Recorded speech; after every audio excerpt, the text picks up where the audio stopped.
మీకు ఈ వీడియో నచ్చినట్లయితే వీడియో క్లిక్ చేసి ఛానల్ని సబ్స్క్రైబ్ చేసుకోండి. ధాత్రి కేదార్కి ముద్దలు కలిపి తినిపిస్తూ ఉంటుంది. ఒక ముద్ద తినగానే కేదార్ గొంతు పట్టుకొని నురగలు కక్కుకుంటూ కింద పడిపోతాడు. ధాత్రి టెన్షన్ పడుతూ కేదార్ ఏమైంది ఏమైంది అని అరుస్తూ ఉంటుంది. యువరాజ్ ఇదంతా కిటికీలో నుంచి చూస్తూ చాలా సంతోషపడుతూ ఉంటాడు. ఇక అప్పుడే ఇన్స్పెక్టర్ ఒక కానిస్టేబుల్ అక్కడికి వస్తారు. ఇన్స్పెక్టర్ కేదార్ చేపట్టుకొని చూసి పల్స్ అందటం లేదు.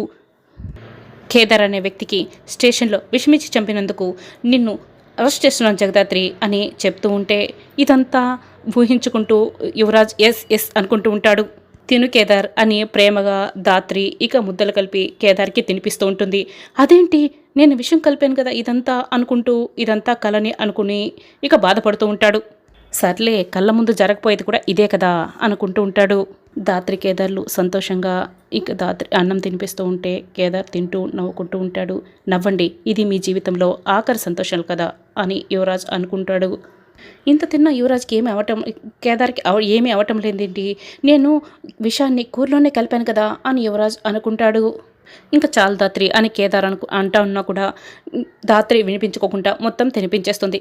సరే కేదార్, నేను సాక్ష్యం సంపాదించి నిన్ను బయటికి తీసుకొస్తాను, ఎలా ధాత్రి అని కేదార్ అంటే ఇక ఆ ఇంటికి సెక్యూరిటీ టైట్ చేశాడు అని చెప్పగానే అదంతా నేను చూసుకుంటాను, నువ్వు ధైర్యంగా ఉండు అని కేదార్కి చెప్పి ధాత్రి అక్కడి నుంచి బయలుదేరి బయట వచ్చి స్కూటీ స్టార్ట్ చేస్తుంది.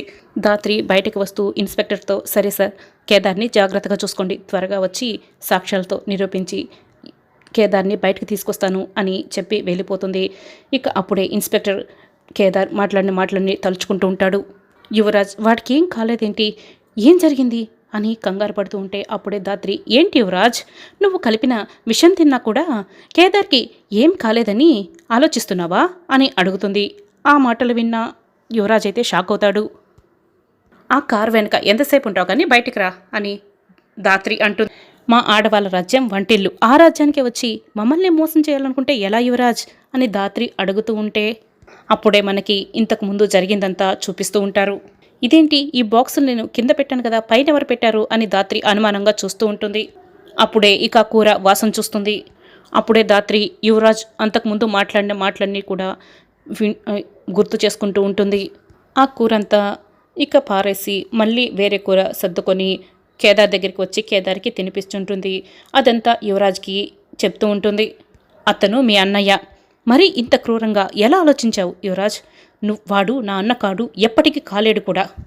సరే ఒక సాటి మనిషిగా కూడా చూడలేకపోతున్నావా, చెయ్యని తప్పుకి మనిషి జైల్లో ఉన్నాడు, అయినా కూడా నీ కోరిక తీరలేదా, అసలు ఇంత కిరాతకంగా ఎలా ఆలోచించగలుగుతున్నావు యువరాజ్, నువ్వు చంపాలని చూసింది ఒక పోలీస్ ఆఫీసర్ని నువ్వు మర్చిపోకు, ఇదే విషయం నేను లోపల చెప్పుంటే ఏం జరుగుంటేదో తెలుసా అని ధాత్రి భయపిస్తూ ఉంటుంది. ఇక యువరాజ్ని ఇది మళ్ళీ రిపీట్ అయితే ఇదే డిస్కషన్ లోపలికి తీసుకెళ్తాను, ఇంతకీ నువ్వు విషం కలిపిన కూరని నేనేం చేశానో చెప్పలేదు కదా అంటే యువరాజ్ భయపడుతూ ఏం చేసావు అంటే ఇంట్లో అందరూ తినే టైం అవుతుంది, ఇంట్లో అందరూ కూర్చొని పాపం నువ్వు విషం కలిపిన సంగతి తెలియకుండా అది కూర తింటూ ఉంటారు.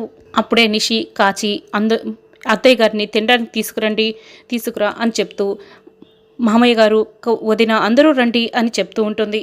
పిచ్చి పట్టిందా, ఆ కూరని ఎందుకు అక్కడ పెట్టావు, అందరూ తినేస్తారు కదా అంటే నువ్వు విషం కలిపిన కూర వేస్ట్ అయిపోతుంది యువరాజ్ అని చెప్తూ ఉంటుంది. ఇప్పుడు వాళ్ళు తినే టైం అయింది, వెంటనే వెళ్ళి వాళ్ళు తినకుండా ఆపాలి అని యువరాజ్ అక్కడి నుంచి పరుగులు పెడుతూ కారులో ఇక స్పీడ్గా డ్రైవ్ చేసుకుంటూ ఇంటికి వెళ్తూ ఉంటాడు. ధాత్రి నవ్వుకొని స్కూటీలో బయలుదేరి ఇంటికి వస్తూ ఉంటుంది. బూచి పక్కనే వైజయంతిని కూర్చోబెట్టుకుంటాడు. అమ్మో ఈ తలతెక్కి వెదవా తన పక్కన కూర్చోబెట్టుకున్నాడే, అయ్యో వీడికి నాపైన ప్రేమ కంటే పగ ఎక్కువగా ఉన్నది, మెల్లగా ఆ కాచి పక్కైనా వెళ్ళిపోవాలి అని వైజయంతి ఇక ప్రయత్నిస్తూ ఉంటుంది వెళ్ళేదానికి. బూచి అయితే వెళ్ళనీకుంటా అడ్డుపట్టుకుంటాడు ఆ రివాల్వింగ్ చైర్ని. రండి అత్తయ్య నేను కలిపెడతాను ముద్దలు అని చెప్తూ ఉంటాడు. యువరాజ్ టెన్షన్ పడుతూ కార్ డ్రైవ్ చేస్తూ నిషికి ఫోన్ చేద్దాం అని ఫోన్ తీసుకొని ఫోన్ ట్రై చేస్తూ ఉంటాడు. నిషి భోజనం అందరికీ వడ్డిస్తూ ఉంటుంది. నువ్వు పిలుస్తున్నావు, జగదాత్రి ఎక్కడా అని కాచి నిషిని అడుగుతూ ఉంటుంది. ఆవిడ గారు ఇంట్లో ఎప్పుడున్నారని పిలవటానికి, అయినా ఆవిడ ఉండడం తక్కువ పెత్తనాలు ఎక్కువ కదా అని చెప్తూ ఉంటుంది. ఇక సుధాకర్ అయితే అమ్మ కౌశికి జగదాత్రి ఎక్కడికి వెళ్ళింది అని కౌశికిని అడుగుతుంటే స్టేషన్కి వెళ్ళింది బాబాయ్ కేదార్ని కలవటానికి అని చెప్తూ ఉంటుంది. వచ్చేస్తుంటుంది అని అంటుంటుంది. నిషి ఫోన్ లిఫ్ట్ చేయదు. యువరాజ్ అయితే చాలా కంగారుగా కార్ డ్రైవ్ చేసుకుంటూ వస్తూ ఉంటాడు. బూచి గుత్తొంకాయ కూరని తీసుకొని ఈ గుత్తొంకాయ కూర బాగుంటుంది అని అంటూ వైజయంతి ప్లేట్లో పెడుతూ ఉంటాడు. యువరాజ్ అయితే ఇంటికి వచ్చి కార్ ఆపేసి ఇక పరిగెత్తుకొని లోపలికి వస్తాడు. వైజయంతి వద్దన్నా కూడా బూచి బలవంతంగా తినండి అత్తయ్య అని గుత్తొంకాయ కూరతో ఒక ముద్ద కలిపి వైజయంతికి బలవంతంగా తినిపిస్తూ ఉంటాడు. యువరాజ్ వచ్చి గట్టిగా నిషిగా అని అరుస్తూ ఉంటాడు. ఈ ఫుడ్ ఎవరూ తినకండి అని చెప్తుంటాడు. అందరూ ఇక షాక్ అయి అందరూ కూడా విచిత్రంగా యువరాజ్నే చూస్తూ ఉంటారు. యువరాజ్ గుత్తొంకాయ కర్రీ చూసి ఈ కర్రీ ఎవరైనా వేసుకున్నారా అని అడుగుతూ ఉంటాడు. బావా బావా అని ఆ ప్లేట్ తీసుకొని ఇక బూచి చేతిలో ఉన్న ప్లేట్ తీసుకొని కింద పడేస్తాడు. సుధాకర్ ఏమైంది అని అడుగుతూ ఉంటాడు. అందరూ కూడా ఏమైంది ఏమైంది అంటే నీకేమన్నా పిచ్చి పట్టిందా అని అందరూ అడుగుతూ ఉంటే బామర్తికి ఏమైంది, ఇంటికి వస్తుంటే దారిలో పిచ్చుకుక్క ఏమైనా కరిసిందా అని బూచి కాచిని అడుగుతూ ఉంటాడు. బూచి నువ్వు కాసేపు సైలెంట్గా ఉంటావా? సుధాకర్ కోప్పడుతూ ఉంటాడు. యువరాజ్ ఎందుకు ఇలా బిహేవ్ చేస్తున్నావు అని కౌశికి కూడా ఎందుకు ఇలా ప్రవర్తిస్తున్నావు యువరాజ్ ఏమైంది అని అడుగుతూ ఉంటుంది. అంతమంది అడుగుతున్నారు కదా యువరాజ్ చెప్పు అని అప్పుడే వచ్చిన జగదాత్రి చెప్తూ ఉంటుంది. నన్ను చూస్తున్నావు ఎందుకు యువరాజ్, నువ్వు ఇలా ఎందుకు ప్రవర్తిస్తున్నావో అందరికీ చెప్పు. విషం కలిపిన కూర అందరూ తినాలని ఇక్కడ పెట్టిందని చెప్తే విషం కలిపింది నేనే అని తెలిసిపోతుంది అని యువరాజ్ మనసులో అనుకుంటూ ఉంటాడు. పక్కా లాక్ చేసేసింది. యువరాజ్ మాట్లాడుతుంది నీతోనే, అడుగుతుంది నేనే కదా చెప్పు అని కౌశిక కోప్పడుతూ ఉంటుంది. అది బల్లి పడింది అని చెప్తూ ఉంటే అందరు కూడా షాక్ అయ్యి ఇక అసహించుకుంటూ బల్లె అని వైజయంతి అయితే భయపడుతూ ఉంటుంది. కౌశికి బల్లె ఎప్పుడు పడింది ఎక్కడ పడింది అని అడుగుతూ ఉంటుంది.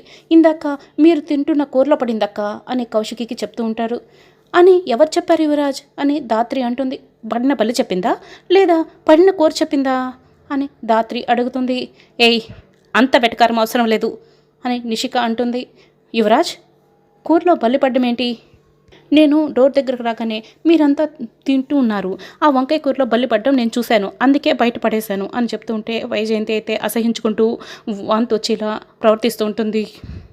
మేం తింటున్న కూరల్లో బల్లి పెడితే ఎక్కడున్నా మాకు కనిపించలేదు కానీ అక్కడున్న నీకెలా కనిపించింది అని కౌశికి అడుగుతూ ఉంటే ఏంటో యువరాజ్ నీ మాటలకి నీ అబద్ధానికి అస్సలు తేడా ఉండదు అని ధాత్రి అంటుంది. అది కనిపించింది అని చెప్పే టైం లేక ఎక్కడ తింటారో అని తోసేశాను. మీరెవరు కూడా గుత్తొంకాయ కూర తినలేదు కదా అని అడుగుతూ ఉంటాడు. ఎవరు తినలేదు బామర్ది, అత్తయ్యకి నేనే కొంచెం కలిపి పెట్టాను అని చెప్తూ ఉంటాడు. అమ్మకి పెట్టావా అని యువరాజు కంగారు పడుతూ వైజయంతి దగ్గరికి వస్తాడు. ఇప్పుడు అమ్మకేమన్నా అయితే వెంటనే అమ్మని హాస్పిటల్కి తీసుకెళ్ళాలి అని సుధాకర్ అయితే బాగా సుధాకర్తో చెప్తూ కంగారు పడుతూ ఉంటాడు. యువరాజ్ టైం లేదు, త్వరగా హాస్పిటల్కి వెళ్ళాలి పదండి అని చెప్తూ ఉంటారు. ఆగు యువరాజ్ అని నిషి ఆపుతూ ఉంటుంది. నీకు చెప్తుంటే అర్థం కాలేదా, పక్కకు జరుగు అని యువరాజ్ వైజయంతిని రివాల్వింగ్ చైర్లో తోసుకుంటూ ఇక ఫాస్ట్గా వెళ్తూ ఉంటారు. ధాత్రి అప్పుడే అది ఆపుతుంది. యువరాజ్ దగ్గరికి వచ్చి జోక్ చేశా యువరాజ్, నువ్వు దాన్ని సీరియస్గా తీసుకుంటావేంటి అని చిన్నగా చెప్తూ ఉంటుంది. నువ్వు కేదార్ కోసం తయారు చేసిన కూర వీళ్ళు తింటున్న కూర ఒకటి కాదు అని యువరాజ్తో అంటుంది. నేను తలుచుకుంటే ఏం చేయగలను అన్న క్లారిటీ నీకు రావాలి, చావేం మాకే కాదు యువరాజ్ నీకు ఉంది అని చెప్తూ ఉంటుంది. నువ్వు తెచ్చిన విషయానికి నువ్వు నేను అన్న తేడా లేదు, ఎవరు తిన్నా చస్తారు అని అంటూ ఉంటుంది. ఇంకోసారి ఇలాంటి పని చేయాలనుకుంటే ఆలోచించి చెయ్యి. అప్పుడే సుధాకర్ వచ్చి రే ఏమైందిరా నీకు, ఎందుకు అలా కంగారు పడుతున్నావు అని అడుగుతూ ఉంటారు. కౌశిక కూడా అప్పుడే అక్కడికి వచ్చి యువరాజ్ అడుగుతున్నది నిన్నే, ఏం జరిగింది, ఎందుకు ఇలా బిహేవ్ చేస్తున్నావు? ఇక నిషి కూడా నువ్వు మా ఆయనతో ఏదో మాట్లాడావు, ఆ తర్వాతే ఆయన ఇలా ఆగిపోయాడు, చెప్పు ఏం మాట్లాడావు అని నిషి నిలదీస్తూ ఉంటుంది. నువ్వేం చెప్తే ఆయన అత్తయ్యని హాస్పిటల్కి తీసుకుంటా ఆగిపోయారు అని అడుగుతుంటే యువరాజ్ నిషిక అడుగుతుంది చెప్పనా అని ధాత్రి యువరాజ్ని అడుగుతూ ఉంటుంది. యువరాజ్ వద్దని సైగ చేస్తూ ఉంటాడు. అడిగింది నేనైతే మళ్ళీ ఆయన ఎందుకు అడుగుతున్నావు అని నిషిక అడుగుతూ ఉంటుంది. ఏం లేదు నిషి, అత్తయ్య గారు తింటున్న కూర బల్లి పడక ముందు కలిపారు కదా, అందుకే ఏం కాదు అని చెప్పాను అని అంటుంది. అంతే కదా యువరాజ్ అంటే అవును అవును అంతే అని యువరాజ్ కంగారు పడుతూ చెప్తూ ఉంటాడు. అసలు ఇప్పుడు ఇక్కడ ఏం జరిగిందో తెలియదు కానీ మనమైతే ఈ పూట పస్తులుండాలని మాత్రం అర్థమైంది. అవసరం లేదన్నయ్య, ఒక 10 నిమిషాలు ఆగితే వేడివేడిగా నేను వండి తీసుకొస్తాను అని బూచితో ధాత్రి అంటుంది. అనవసరంగా నువ్వు కంగారు పడి మమ్మల్ని కంగారు పెట్టావు కదా అని సుధాకర్ అంటూ మమ్మల్ని కూడా అని బూచి అంటాడు. ధాత్రి వంట చేస్తూ కేదార్ గురించి ఆలోచిస్తూ ఉంటుంది. రాత్రి అవుతుంది. ధాత్రి ఇక సీను వాళ్ళ ఇంటికి దగ్గరికి వస్తుంది. నువ్వు వెళ్ళి కానిస్టేబుల్ని డైవర్ట్ చేయి, నేను వెళ్ళి లోపలికి వెళ్ళి సాక్ష్యాలు తీసుకొస్తాను అని ధాత్రి చెప్తుంది. అప్పుడే అక్కడికి ఇక ఎస్ఐ శ్రీనివాస్ అక్కడికి వస్తాడు. శ్రీనివాస్ ఇక్కడెందుకు వెళ్ళాడు, ఇక్కడికి ఎందుకు వచ్చాడు అని కిరణ్ అడుగుతూ ఉంటే అదే నాకు అర్థం కావడం లేదు మేడం అని ధాత్రితో చెప్తూ ఉంటాడు. డ్యూటీ అయ్యాక ఇంటికి వెళ్ళాడని తెలిసి కన్ఫర్మ్ చేసుకున్నాకే మీకు కాల్ చేశాను మేడం అని కిరణ్ చెప్తాడు. చూస్తుంటే ఇప్పుడే ఇక్కడి నుంచి వెళ్ళాడలేడు, ఇప్పుడు ఎలా మేడం అని కిరణ్ అడుగుతూ ఉంటే ఇప్పుడు కేదార్ తప్పు చేయలేదని సాక్ష్యం తీసుకువెళ్ళకపోతే కేదార్కి బెయిల్ రాదు. నెక్స్ట్ 3 days కోర్టుకు హాలిడేస్. శ్రీనివాస్ మనల్ని కేదార్ని చూడడానికి పర్మిషన్ ఇవ్వడు. అదే జరిగితే 3 రోజుల్లో కేదార్కి వ్యతిరేకంగా అన్ని సాక్ష్యాలను కూడా వాళ్ళు సృష్టిస్తారు. అసలు కేదార్ సార్ని ఎందుకు టార్గెట్ చేస్తారు మేడం, హీరోయిన్ని ఎవరు చంపారు అని కిరణ్ అడుగుతుంటే నువ్వు అడిగిన ఏ ప్రశ్నకి నా దగ్గర సాక్ష్యం లేదు, నా దగ్గర ఎటువంటి ఆధారం లేదు అని చెప్తూ ఉంటుంది. కానీ ఎవరో మమ్మల్ని ఇరికించాలని ట్రై చేస్తున్నారు అని ధాత్రి అంటుంది. ఎవరికో హీరోయిన్ బతకడం ఇష్టం లేదు అంటే వాళ్ళకి హీరోయిన్ వల్ల నష్టం కలుగుతుందని నమ్మారు. తెర వెనక ఎవరైనా సరే, ఎంత పెద్ద తలకాయ అయినా సరే, అతనికి ఎంత పవర్ ఉన్నా, ఎంత పెద్ద పదవిలో ఉన్నా తెరదించి నాటకానికి పులి స్టాప్ పెట్టబోయేది మాత్రం నేనే అని ధాత్రి కాన్ఫిడెంట్గా చెప్తూ ఉంటుంది. శ్రీనివాస్ని దాటుకొని నేను లోపలికి వెళ్ళాలి కిరణ్ అని ధాత్రి అంటూ ఉంటే నేనేం చేయాలో చెప్పండి మేడం అని అడుగుతూ ఉంటాడు కిరణ్. శ్రీనివాస్ ఈ కానిస్టేబుల్తో చెప్తూ ఉంటారు, నేను లేనప్పుడు ఆ జగదాత్రి వస్తే లోపలికి పంపొద్దండి, ఎవరు వచ్చినా లోపలికి పంపకూడదు అని పైనుంచి ఆర్డర్స్ ఉన్నాయి అని గట్టిగా కానిస్టేబుల్. అప్పుడే కిరణ్ అటుగా బైక్పై వెళ్తూ డాష్ ఇస్తాడు ఆ కార్కి. కానిస్టేబుల్స్ అందరూ కూడా అతన్ని పట్టుకొని రే ఎవర్రా నువ్వు అని అతన్ని పట్టుకొని శ్రీనివాస్ దగ్గరికి వచ్చి నిలబడతారు. రే ఎవర్రా నువ్వు అని అడుగుతుంటే కిరణ్ ఇక తాగుపోతే వన్లాగా నువ్వెవర్రా అని అడుగుతూ ఉంటాడు. నిన్నే కదరా, వీళ్ళందరినీ రా అంటాను, అయితే ఏంట్రా అని అడుగుతూ ఉంటాడు. సార్ వీడు తాగేస్తున్నాడు సార్ అని చెప్తూ ఉంటే అవును తాగినాను, తాగితే ఏంటి, ఫుల్ కొట్టినా, నా బండికి లీటర్ కొట్టినా, ఆఫ్టర్ ఆల్ బొక్కగాలు మీకేంట్రా సమాధానం చెప్పేది అని అడుగుతూ ఉంటాడు. రే ఎంత ధైర్యం ఉంటే తాగి బండి నడుపుతూ వచ్చి పోలీస్ బండిని గుద్ది పోలీసులనే గూర్ఖా అంటావా అని అడుగుతుంటే రే నాకేనా కాలర్ ఉండేది, మీకు లేదనుకుంటున్నావా అని కిరణ్ ఎస్ఐ కాలర్ పట్టుకుంటాడు. ఎస్ఐ కాలర్ పట్టుకుంటావా అని అందరూ కూడా అతన్ని పట్టి లాగుతూ ఉంటారు. అతనైతే వదలకుండా, కిరణ్ అయితే వదలకుండా ఎస్ఐ కాలర్ పట్టుకొని ఉంటాడు. ధాత్రిని చూస్తూ ఇక సైగ చేస్తూ ఉంటారు. ధాత్రి అయితే లోపలికి వెళ్ళడానికి ట్రై చేస్తూ ఉంటుంది. అప్పుడే కిరణ్ ఎస్ఐని పక్కకు తోసేస్తాడు. ఎస్ఐకి తలకి దెబ్బ తగులుతుంది. అతను పారిపోతాడు. కానిస్టేబుల్ ముగ్గురు కూడా కిరణ్ వెంట పడతారు.